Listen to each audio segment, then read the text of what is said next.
Hi, welcome back to the second of the Gruss lectures. I'm Edward Rock. I teach here at the law school. I'm also the chair of the Gruss committee, which is charged with selecting the Gruss lecture every year. And it is a great pleasure to play that role. We have had over the years an absolutely wonderful selection of lectures. I look around the room and I think some of you have been here for just about every single lecture, going back to the very first set of lectures that Chaim Soloveitchik gave many years ago. Over the years, we've had Menachem Elon, Aaron Kirschenbaum, Arnie Enker, Itzhak Englard right before he went on the bench, Guido Liebsen, Moshe Halbertal, Joseph Stern, Yair Loberboim, and Suzanne Stone. I don't think I've left anybody out, but you can correct me during the Kiddush afterwards if I have. It's also a lecture series that, as Mike Fitz pointed out last week, really plays a very special role both here at the university in drawing people from Jewish studies to come over, as well as in the general Philadelphia Jewish community. As many of you may know, Leo Levin, a longtime member of this faculty, was, I think, primarily responsible for bringing this chair to Penn. There's one at Harvard, there's one at NYU, and the Gruss chair at Penn, I think, is almost entirely due to Leo's efforts. But Leo also founded Lower Merion Synagogue, and this lecture has for many years had a sort of special connection between the law school and Lower Merion Synagogue. When Chani Levine used to work in the admissions office, she made special efforts not just to find suitable matches for Orthodox kids who came to Penn, and to my knowledge, I think is responsible for at least a dozen marriages, but she also would send out invitations to everybody in the synagogue. David Shackal chaired the Gruss committee and selected folks for a number of years. It has been a place where a number of the Gruss professors, the community they've lived, Guido Liebsen was out there, Itzhak Englard. Chani helped Itzhak and his wife find a place to live and help set up their kitchen.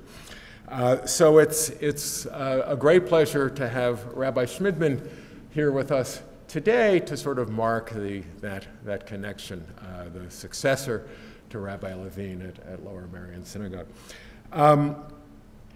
The lecture really needs no introduction since most of you saw Arye Edrei give the first lecture a week ago.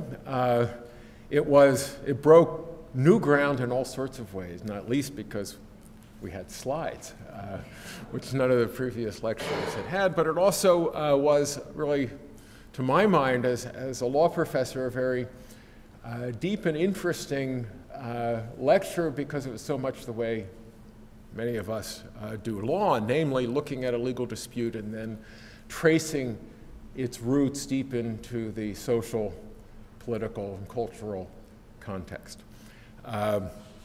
So with that introduction, I will leave it up to Arye to fill in whatever reminders from last week he wishes to, for those of you who weren't here, and then proceed along. Arye?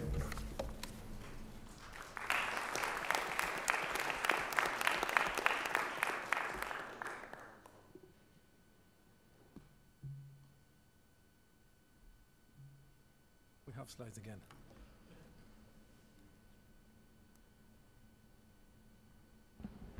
Okay.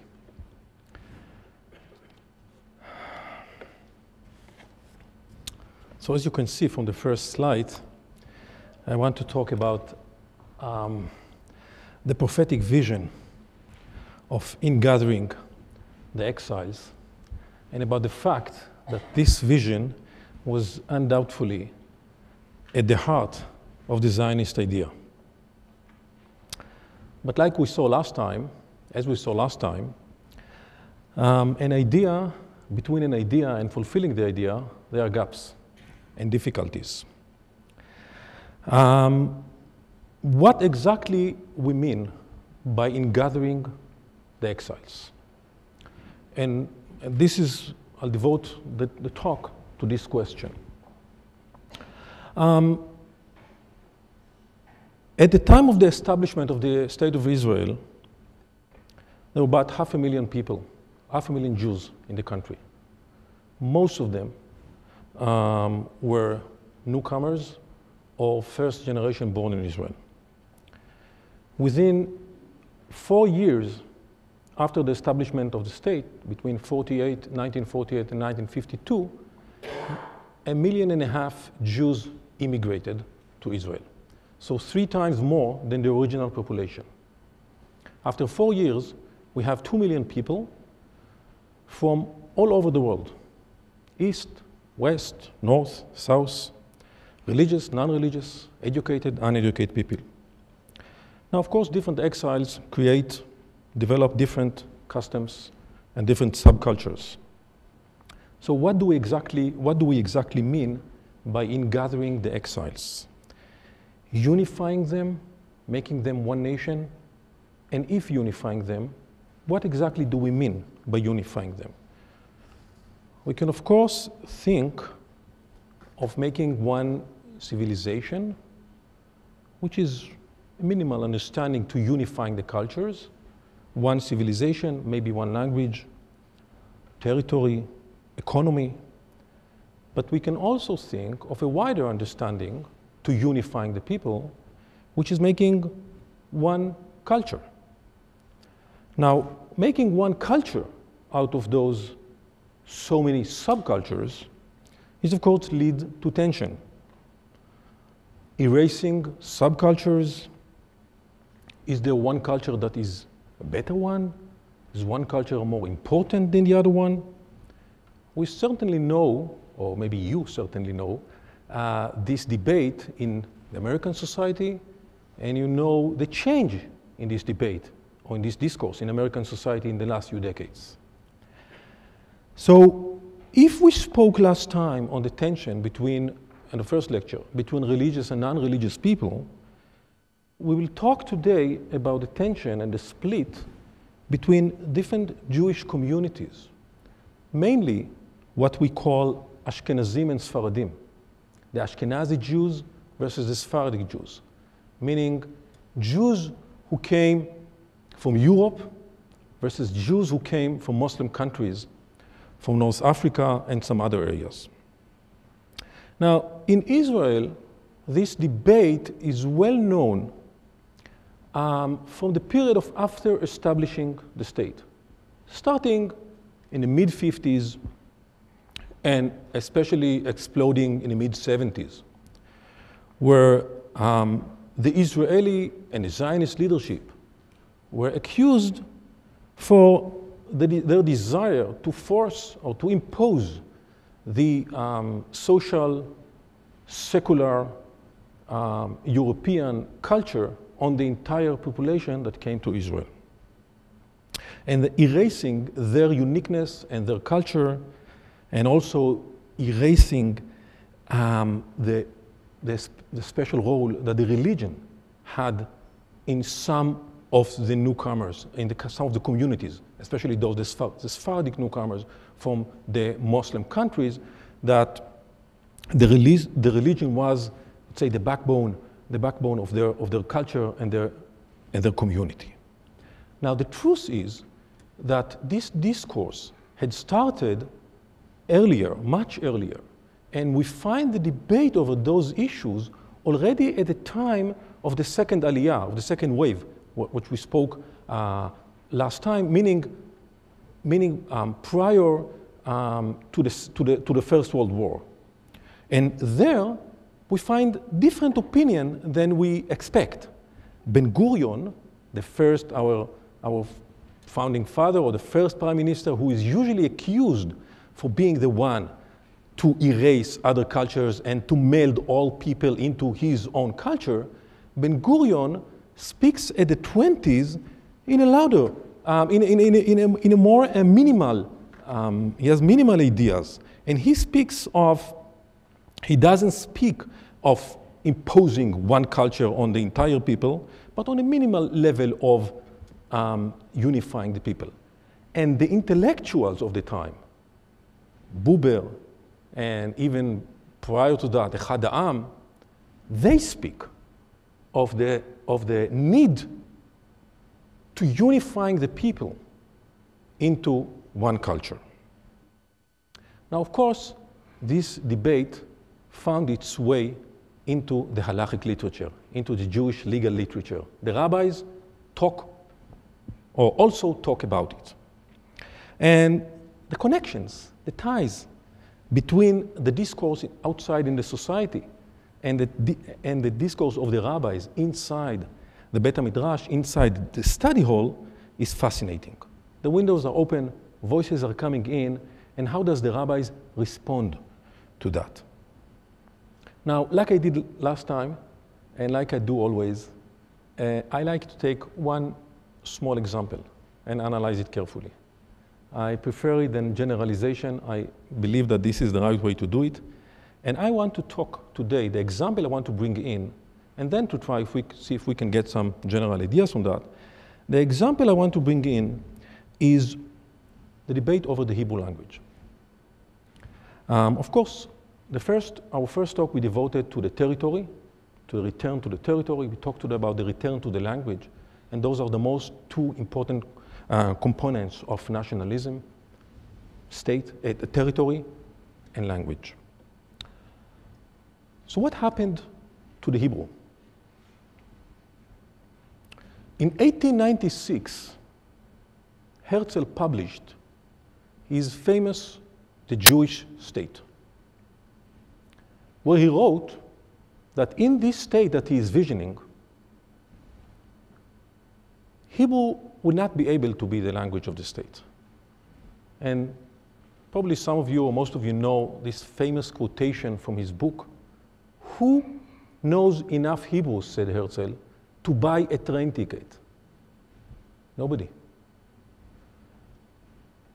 2.5 decades later, the British government at Palestine of the time adopted a decision that Hebrew is an official language of the place. And that's because the entire population, the entire Jewish population, are speaking Hebrew. Tel Aviv, which was founded in 1909, the city of Tel Aviv, the entire kibbutzim, moshavim, and in the new neighborhoods of Jerusalem. The entire yeshuv, the entire Jewish population, 2.5 decades after Herzl published his book, speaks Hebrew in the public domain. This is quite a fascinating process, and I think that scholars agree that this phenomenon, transmission of a language from a written one to a vernacular, is unprecedented. Scholars also agree that the Yishuv, the Jewish settlement in the land of Israel, could not become a national entity without a common language. Now, and we're not talking about creating new words. This is the famous Ben Yehuda and creating new words. We're not talking about that. We're talking about the transformation of the language to all spheres of life. Now, we should not get it wrong. Hebrew is a vibrant language, but only as a written one, and as a language of the ritual. Jews pray, Jews read the Torah in Hebrew. Jews write all throughout the Middle Ages, mainly in Hebrew. The main book, the main Jewish code, the Mishnah, is of course in Hebrew, and was not translated until modern era. And if it was translated, not for the Jews. The prayer book, which was composed basically the same time of the Mishnah, is in Hebrew. And the Talmud that interprets the Mishnah is a combination of Hebrew and Aramaic, which is a sister language. And the same is true to all later writings, Jewish famous important writing. Maimonides, the Code of Maimonides, the Shulchan Aruch, the responsum literature, everything is in Hebrew. Not only that everything is in Hebrew, but another important phenomenon is the fact that it was written in Hebrew and was not translated. The Bible was translated to Greek, and certainly it was translated to Greek for Jewish communities, for Greek Jewish communities, very early, 3rd century BC. But later writings were almost not translated. This by itself an interesting phenomenon. So Jews all over the world have what we call Jewish vernaculars. They have the Yiddish, they have the Ladino, they have different Jewish languages as the vernaculars. But they also have a written language which unifies the Jewish world. And this phenomenon, or this reality, suits the diasporic era. Each community needs to communicate, to talk to each other. Within the community, they have their vernacular. But communities need to talk between themselves by writings. So every writing that can cross from a community to community. And the Hebrew writing makes the Jewish world a one entity. There are exceptions, here and there. But I think the exceptions prove the rule. Why this is important to us? We see that the Hebrew language throughout Middle Ages and until the modern time fulfilled the role of unifying the people, and it's fulfilled this role as a written language, as a language of ritual. Now, what happens when one religion loses its major role in society? Two different exiles gather together to one place. Now they do need to talk to each other. Now written language is not enough. A ritual language cannot be sufficient anymore. Writing religious texts cannot be sufficient anymore. So the idea, or the national idea, of gathering the people together led to the idea of renewing the Hebrew as a vernacular. And those who contributed most to this process were the Hebrew authors of the Enlightenment and the newcomers of the second Aliyah. And I'll, of course, not go into the details, all of that. But if we know, with the information we have now, and knowing why Hebrew was revived and by whom, we can already understand that some rabbis at least, or many rabbis, will oppose the idea, to say the least. For them, Hebrew is the holy language. And if it's the holy language, it should be used only for the holy, in the holy domain. They negate the innovative idea. Any change threatens, shake the old world. They negate the idea of talking, speaking in the holy language, in the marketplace, in the street. And they see that as a defamation of God. And on top of that, the fact that the idea of renewing the language comes from a national idea and not a religious idea is by itself a reason to oppose this idea. We will talk today, or will focus today, on two rabbis that I want to look carefully into the writings. But what's interesting about those two rabbis is that they both support the national idea. They claim that there is no contradiction between the national idea and the religion, and they both support, as part of the national idea, the move to speaking Hebrew in everyday life, to transmitting or transforming the Hebrew into a vernacular. They both support that and see and claim that there is no contradiction. To the contrary, they claim, I would say even, that reviving the language is its redemption.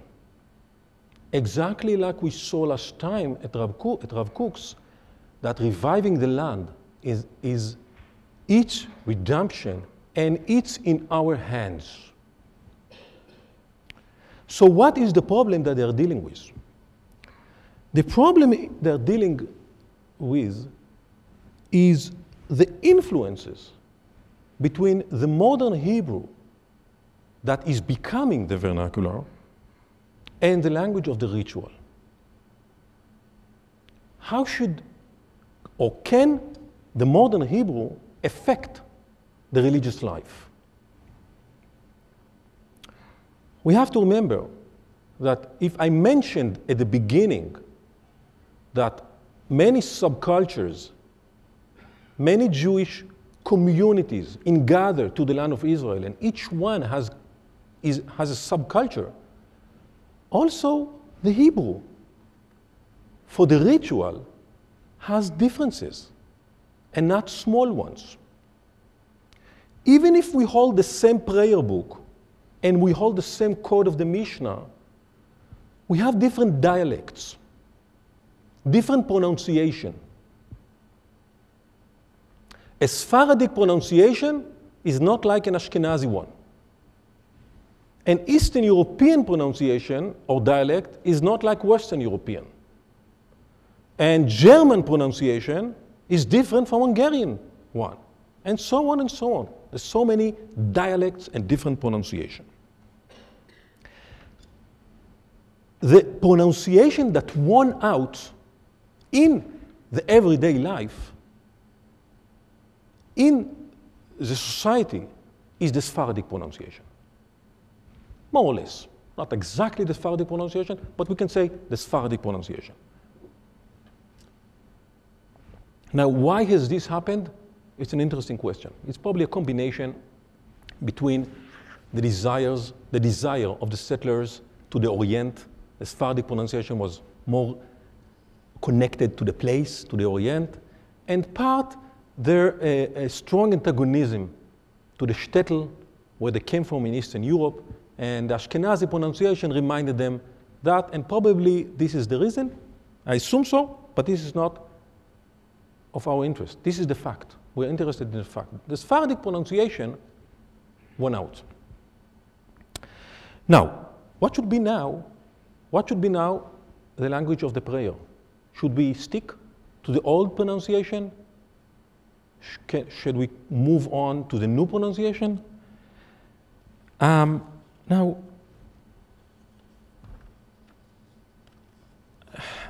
what shall I say? Is this the question?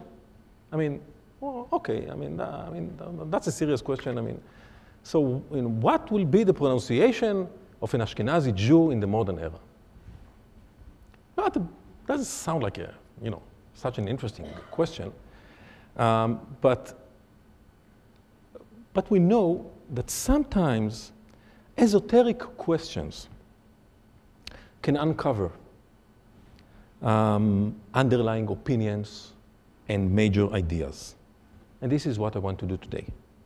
And as I said, we'll focus on two rabbis, and they are Rabbi Kook, whom we met last week, and the Sephardi rabbi, whom we didn't mention last time, Rabbi Uziel. Rabbi Uziel is, I think, or I believe, one of the important and interesting thinkers of the period. He was born in the land of Israel, in the old city in Jerusalem, and became the chief rabbi, or the Sephardi chief rabbi, working at the same time with Rabbi Kook. They were the two two chief rabbis of Israel at the time, still under the British government, and later on, Rabbi Uziel continued under the new established state until 1954, when he died. Okay, Jewish law, the halakha, demands precise reading. Precise reading. Anyone who visited the synagogue and heard the reading of the Torah knows that if someone read it, doesn't precise it, doesn't enunciate it properly, he will be corrected. And we have here in front of us the Mishnah, a famous Mishnah. Marsha, will you repeat your job? Sure. One who recites Shema but does not enunciate each letter. Rabbi Yossi says he has fulfilled his obligation. Rabbi Yehuda says he has not fulfilled his obligation. Mishnah Brachot 2:3. So even Rabbi Yossi, who says that he has fulfilled his obligation, it's only after the fact. But of course, it's better to enunciate it properly, right? And Maimonides explains us why it is so important. This is a quote from Maimonides' commentary on the Mishnah, his famous commentary. Okay, Marsha? Precision of letters is precision in reading, i.e. not substituting a shvana, a consonant with a very short vowel sound, with a shvana, a consonant with no vowel sound, and vice versa, lengthening sounds that are supposed to be lengthened and cutting off sounds that are to be cut off, pronouncing the letters properly. It is impossible to illustrate all of these things in writing. Rather, they must be learned with a teacher, face to face. Okay, so Maimonides tells us that it has to be learned from a teacher, face to face. Now, there are different teachers in our time. In gathering the exiles, we have different teachers. What does exactly it mean now? What does it mean to enunciate a letter? So Rabbi Uziel, the Sephardi rabbi whom I mentioned, writes as follows. Okay. Every way of pronouncing is a legitimate way. I did not say this is a halachic ruling, but rather is a natural imperative of the reality that it is impossible for a person to change a habit with regard to Shema, prayer, or any other obligatory oral expression from what he has been accustomed to from childhood. Any such change causes confusion. I therefore stated that we should leave the Jewish people, who are, if not prophets, then the sons of prophets, to find the correct and desirable pronunciation. So what does Uziel tell us? I think he has very few fascinating points. First of all, he tells us this is not a question for the rabbis. I shouldn't speak about it. But you ask me, okay, who should respond to this question, if not the rabbis? This is a question that should be decided by the people. The people should decide. The rabbis are rabbis, but the people are what? Are prophets. This is a question for the people.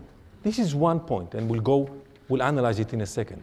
The second point that Rabbi Uziel is telling us is that you cannot change a habit, or if you look at the Hebrew, you cannot change minhag. Now, a habit, a minhag, a custom of where? Usually we use a custom of what? A religious custom. A custom that has validity in the law. What kind of custom he is talking about? He says you cannot change your habit from what you were used in childhood, meaning what? This is how you speak in the street. This is how you speak in the kindergarten with your teacher. This is how you're going to walk into the synagogue. You cannot change your habit, not the religious habit, your everyday habit. So basically, what Uziel is doing here, he is refusing to build any walls, any barriers between the sacred and the profane domains.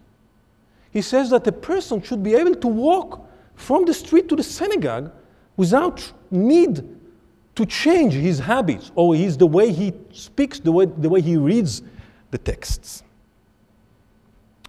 Rabbi Kook responds to him and writes him a letter.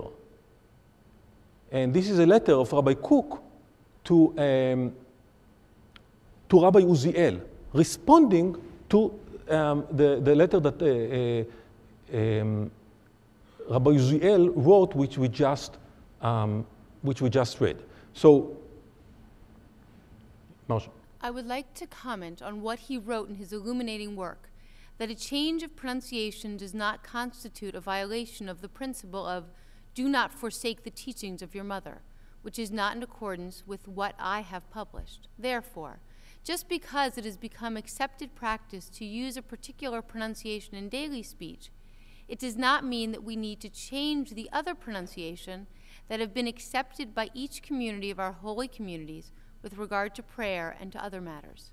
So Rabbi Kook, contrary to Rabbi Uziel, and maybe even contrary to what we have expected him to say, is basically trying to build some barriers.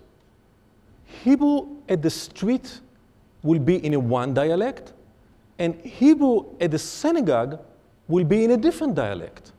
And all the dialects that were brought from the diaspora should be preserved. And an exiled community which moves to the land of Israel should very much stand and preserve its unique dialect. So there is a disagreement between the two rabbis about preserving dialects, preserving the customs from the diaspora, but also there is an interesting disagreement on the cost, on the purpose, on the meaning of what is custom in law. Custom is a valid law. It has power. What is custom? What makes a habit a custom? To Rabbi Uziel, the fact that this is how people behave makes it a custom. It's a custom because this is the way people do it. This is why it is a custom. While Rabbi Kook says it's a custom because we have inherited it from our forefathers. Rabbi Kook is sending us, he's looking at the present. What's happening now? Sorry, Rabbi Uziel. Rabbi Uziel is sending us to the present. Rabbi Kook is sending us to the past to look what is a custom. Now, the Talmudic phrase which Rabbi Kook used, leave the Jewish people alone. If they are not prophets, they are sons of prophets. This Talmudic phrase, which you quoted in the previous slide, is a fascinating quote from the Talmud that comes from a very famous story in the Talmud, where the priests in the temple asked Hillel, the dominant rabbi of the time, if he remembers the answer for a certain question, which they didn't know what's the answer. First question, he answered them. It's a fascinating story, which is not important to us. But then the second question, he says, you know, I forgot. But leave the Jewish people. If they're not prophets, they're sons of prophets. Meaning what? Let's wait for tomorrow and see how the people do it. The way they do it, that's the law. And the next morning, the story goes on. They watched the Jewish people, and they saw how they do it, and Hillel said, you know what? Now I remember. This is the way to do it. So Uziel is quoting this Talmudic story, is referring us to the story to tell us that we find the valid law not necessarily in the books, but in the way people walk in. And of course, we can connect it to current legal thinking. It's obvious. Now, Uziel continues and brings up another point, which is very important to us. And now he speaks about his desire for unification.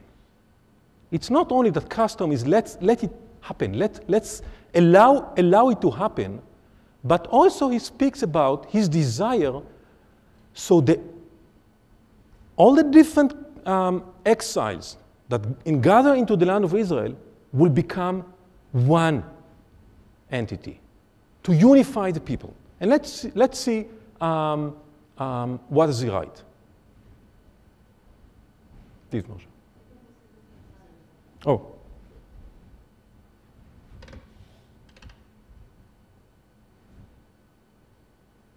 Yes, okay.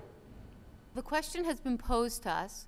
In our day, with God's help, the Jewish settlement in our Holy Land has grown, and may it continue to grow. Our brothers from all parts of the dispersion have been gathered here, each with his own particular customs in prayer and other areas, that he received from his fathers and has been accustomed to practice for his entire life. Everyone loves the custom of their ancestors and does not want to abandon them. And what does he answer?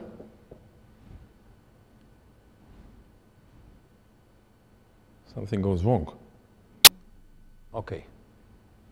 It is wonderful unity with regard to the Torah, which is the foundation of its nationhood and the secret of its eternal existence. This collective that is called Israel testifies to the unity of God, who protects and redeems. When the Jews function in unity, the name of God is exalted. Just as we are commanded to be a unified collective, we are also warned in the most stringent and foreboding terms, Lo titgodedu. You should not create subgroups. Okay, which is again a Talmudic quotation that speaks against making subgroups. So Uziel brings up the importance of unification and the prohibition against making subgroups. Now, one would say, okay, big deal.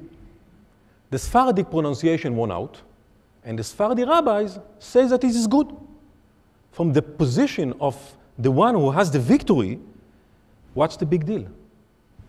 Now, the truth is that we can see from, or we can already see from the writings, that I brought this as an example because it's a very interesting example, but of course the discussion goes on not only to the pronunciation, but to the entire different customs.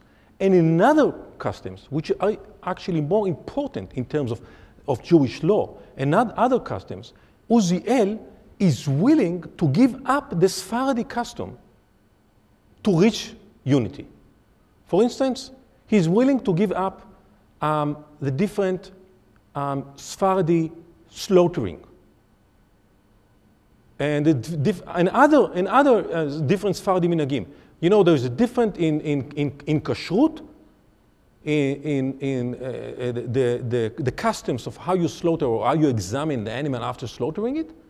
And for Uziel, the fact that we live in Jerusalem and we will have two different certificates of kashrut is a defamation of God. We must unite and create one united kashrut. And he is willing to give up for that the entire Sephardi customs. Now, there is no question that the national leadership desired for unity and wanted to meld the different exiles into one people. We mentioned Ben Gurion, and he was accused for that, and the mistakes he did for that, he did, and we mentioned a little bit of that. But this is a main discourse, an important discourse in the society, and as I said, it is being heard inside the rabbinical discussions. So it's not only that Uziel is refusing to build walls or diminishing the walls between the street and the sacred domain. He's willing to allow someone to walk from one to the other, but he's also bringing into the sacred domain the outside discussion about the desire for unifying the people into one people. Now, how does Rabbi Uziel respond to that? Since the tradition, How does Rabbi Kook respond to that? since the tradition of a pronunciation is no less important heritage than in any other area of the law, every community is thus required to fulfill the guideline of do not forsake the teachings of your mother, just as it applies to matters of ritual and family life, whether the practice is lenient or strict. Heaven forbid that a person breaks away on his own on this matter, for ancestral traditions are the fulfillment of our holy Torah, as it says, ask your father, and he will tell you. So do not forsake the teaching of your mother and ask your father and he will tell you. Sh'al avicha v'yagedcha and al titosh torat imecha. This is his main ideas. He brings it up and is insisting on preserving the customs, and he doesn't see any contradiction between this and the idea of unity. And Rabbi Kook, whom we saw last time, that he was struggling so much for unification of the people, between religious and non-religious people, is all of a sudden taking a different idea or different approach than we expected. And some scholars would claim, or some scholars claimed, that, well, you see, Rabbi Kook wants to please also the extreme Haredi rabbis. He wants to please the rabbis that negates his idea. He wants to show that he is not such a great supporter of the new ideas that in the air. So he's trying to jump between the worlds. I think that this is too superficial, visioning it in this way. And I think that this claim is coming from the thought that if Rabbi Kook was a Zionist rabbi, and if he supported the idea of national settling in the land of Israel and the idea of creating the state of Israel, he would support any idea that is coming from the Zionist leaders. And this is, of course, not the case. He negated many of their ideas and supported some of their ideas. Now, why did he negated this specific idea? There is no question that, although he was open to innovations, he also worried about the stability of the older world. And he wanted to take step by step and to be very careful about changes that we are making. And in any place that there are changes unnecessary, why should we take it? But I think that this is not enough. And what I want to say is that every time that we make connection between law and society, sometimes we try to do it too superficial by making a link or by connecting current debate or current ideas in society with the bottom, the decision, the legal decision. But we also ought to look, we must, especially when we look in Jewish law, not only the decision, not only the conclusion. We must look on how does the rabbi justifies. What does he write? Let's listen to him. Let's understand his roots. And how does he explain his decision? Not only what his decision is. A rabbi, and this is obvious, has two circles of discourses.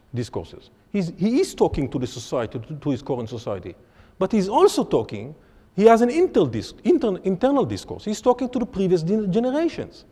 He's talking with his sources. And what does he find there? So from what we have until now in the discourse, we see that on the scale, we have two competing values. And both competing values are Talmudic values. One value which was adopted by Uziel is do not create subgroups. The Talmudic desire for unification. But another value is the desire to preserve the customs. Don't forsake your mother teaching. Those are both of them Talmudic values. In a time of ingathering exiles, all of a sudden, those two values contradict. How will we overcome this contradiction? Now, the truth is that those two values, the fact that those two values contradict, we see already a little bit in the Talmud. The Talmud, I have here a slide, but maybe maybe we'll skip it, but this is a very interesting, I'll just introduce this Talmudic sugya. This is a short Talmudic quotation dealing with the prohibition that we mentioned before against creating subgroups. And the Talmud here debates, what does it mean to create subgroups? One opinion tells you that create subgroups it means if you have two courts in the same city, which follow different ideas. But two cities, two courts, it's fine. Another opinion is telling you that two courts in the same city is also fine. We can have in the same city two different communities. What's wrong is to have within the same court two ideas. So basically, the Talmud here is debating. There are two rabbis, Abaye and Rava, which debate of to what extent we are willing to take the concept of pluralistic ways of the law. To what extent we go with that. Now, the nature of the Talmud is that the Talmud preserves for us different opinions. This is the nature of the Talmud. It's a pluralistic book and has different, it's a collective work with different opinions. And as we see in many times, when we move from the Talmud to later generations, many times different subcultures or different schools adopt different opinion from the Talmud. So what we see in the Talmud as a debate between the two rabbis would become two different schools in later generations in Jewish history. And I think to some extent this is true here. First of all, the first question is, if we're talking about don't make subgroups and the desire for unification, what do we do with the Talmud? The Talmud has no unification. The Talmud has so many opinions and arguments and discussions. What do we do with the Talmud itself? How will we transform the Talmud, or should we transform the Talmud, from a book of discussions and different opinions into a code? Can it be transformed to a code? Should it? What is it? So if we look carefully at the tradition of studying the Talmud, as soon as the Talmud reaches Europe, so we'll find this interesting phenomenon. Let's look for a second on two personalities, giants, that live at exactly the same time, or basically almost exactly the same time. Both died sometime between 1103 and 1105. This is Rashi in Ashkenaz, in Germany, versus Alfasi, the Rif, who lives North Africa, Spain. Now, those two giants are considered, justly, the founding fathers of the study of the Talmud in Europe. They don't start from the beginning, they have some beginnings before, but their work is the work which established the two ways of learning the Talmud, the Sephardic way versus the Ashkenazi way. Now, what do they do? What do they do with the Talmud, those two rabbis? Alfasi takes the Talmud out and makes of the Talmud what we will later call a small Talmud. His desire is to transmit the Talmud into a code. He filters out all the opinions and all the discussions that are not necessary for deciding what the law is. He takes the first step towards transmitting the Talmud into a code. What does Rashi do? In Germany, exactly the same years. Rashi takes the Talmud, and everyone who studied one blot of Talmud knows that. Rashi takes your hand and helps you to walk throughout the page. He explained to you every word and every opinion. He's not interested at all if this opinion will be the law or the contradicting opinion will be the law. He wants you to understand both opinions. So And this way is being followed by all generations later on, Sephardic versus Ashkenazic way of learning. Just look at the fact that until the 16th century, we don't know of one code written in the Ashkenazic tradition. All the Jewish code were written in the Sephardic tradition.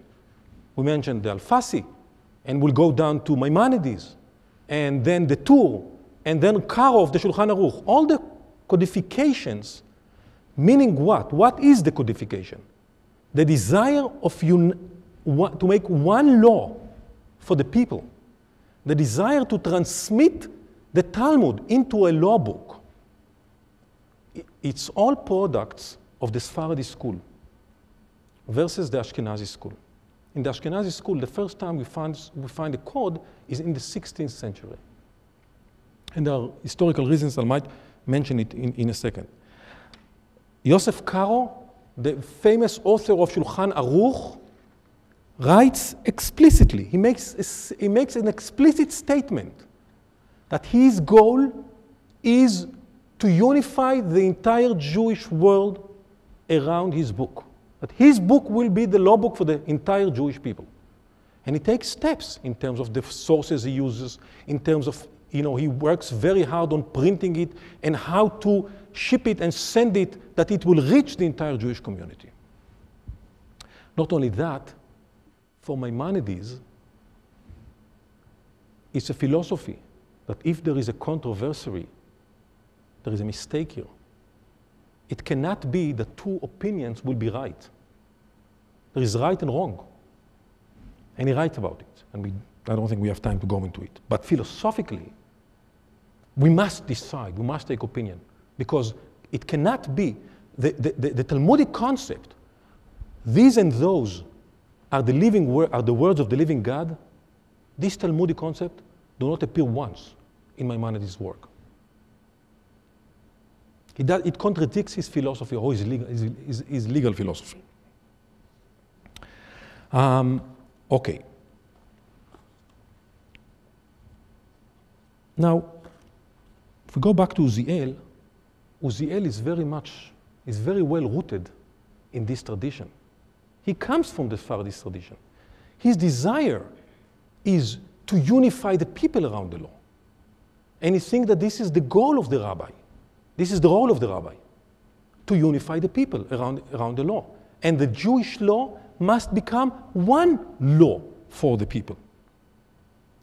Rabbi Kook is rooted very well, or is very well rooted in the Ashkenazi tradition, which is not afraid of contradictions, which is welcoming the contradictions. But there is more into that. The fact that Rabbi Kook is rooted in the Ashkenazi tradition leads him to insist on the custom, the importance of the custom. Now, excuse me.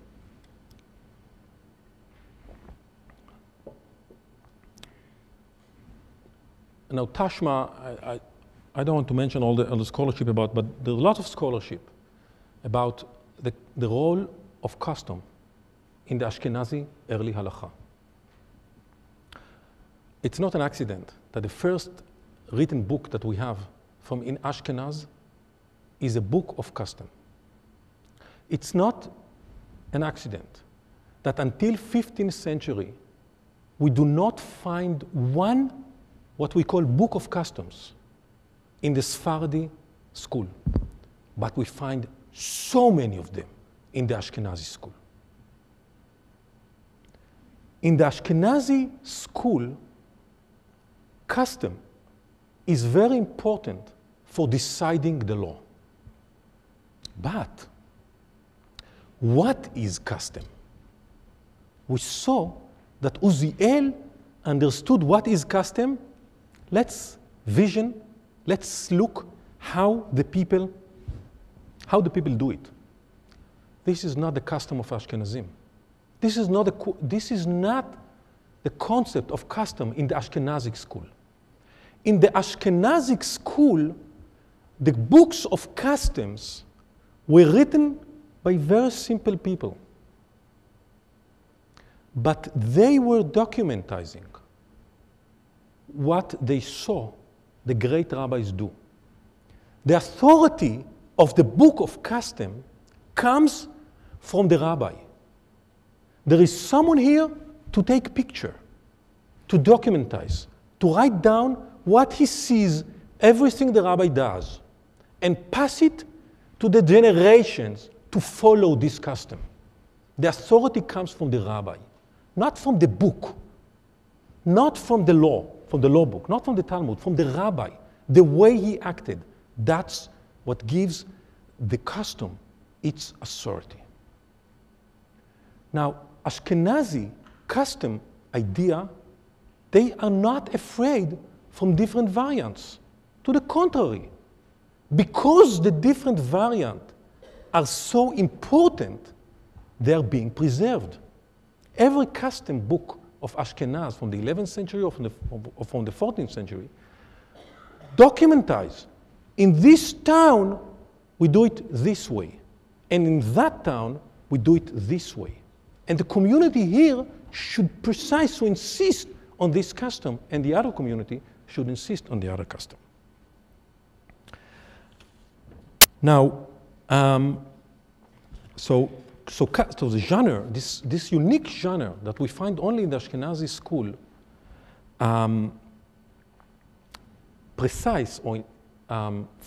emphasize on the differences. What's the difference between the custom of this town and the custom of this town? They do not insist on what's unified, but on what makes the difference. And this is so important to them. Let me just show you an interesting slide. What's going on here? I Xeroxed here one page from the Shulchan Aruch, the code, the Sephardi famous code of the 16th century. I accidentally opened the page and Xeroxed it. I didn't even look what it is on. Now, this is, I mentioned before that until the 16th century, there was no Ashkenazi code. Now here, we find for the first time the Ashkenazi code, 16th century. Now what is the code? You see here, I'm supposed to have you see here that you have different fonts, right? This is the original book. This is the Shulchan Aruch, the Sephardi code. And this is down here in a different font, the Ashkenazi edition of Israelish from the 16th century. Now, he didn't write a code of himself, but he took the Sephardi code and added notes. This is the first Ashkenazi code. And this is as a result of huge historical changes in Ashkenazi society. But still, what does he write in his code? What does he bring in? As I said, I just opened the one page and Xeroxed it. But I counted in this page 5 times in his additions, in Israelish additions to the Sephardi code, the word minhag, the custom. This is our custom. He speaks about the custom. He adds what is our custom. I'm not going into the details. Now, paradoxically, a custom is less flexible than the law. Because if you have a written law in a book, you can always reinterpret it. If you have a custom, you have a custom. Okay. So,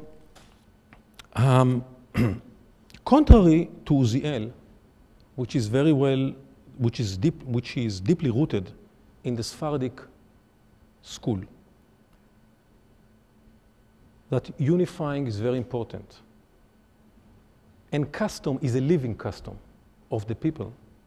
Cook is rooted in the Ashkenazi school, where custom, preserving the old custom, is very important.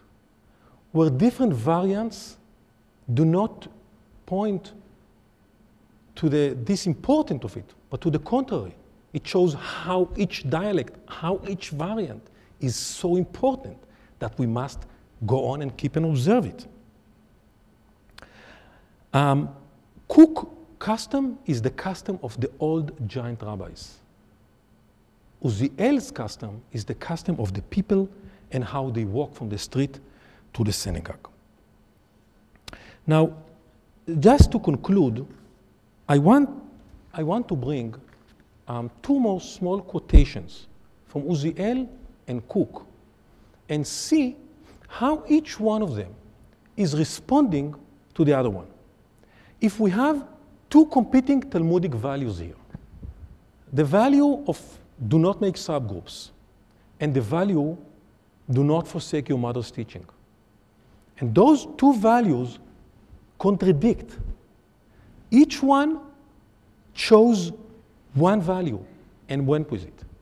And we saw that the reason that he chose this value is not only for responding to current society, but also part of his dialogue with the previous culture and previous rabbis that he comes from.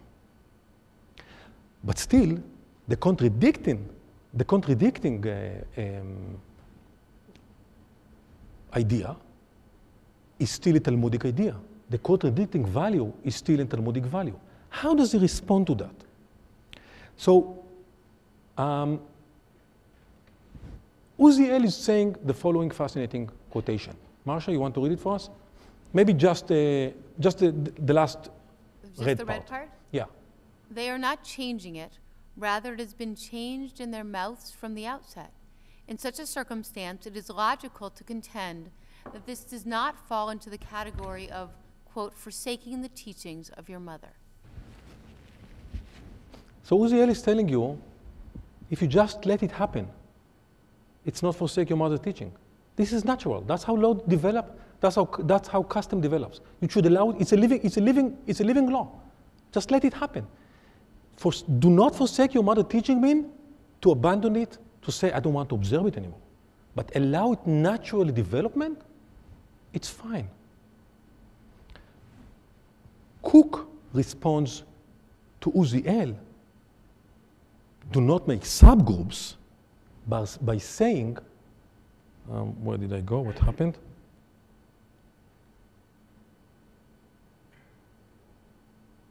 Is this it? Yeah. Please. Yeah, please. Do not wonder in your heart, my friend, how national unity will be attained at the time of our ingathering. There are two answers to this question.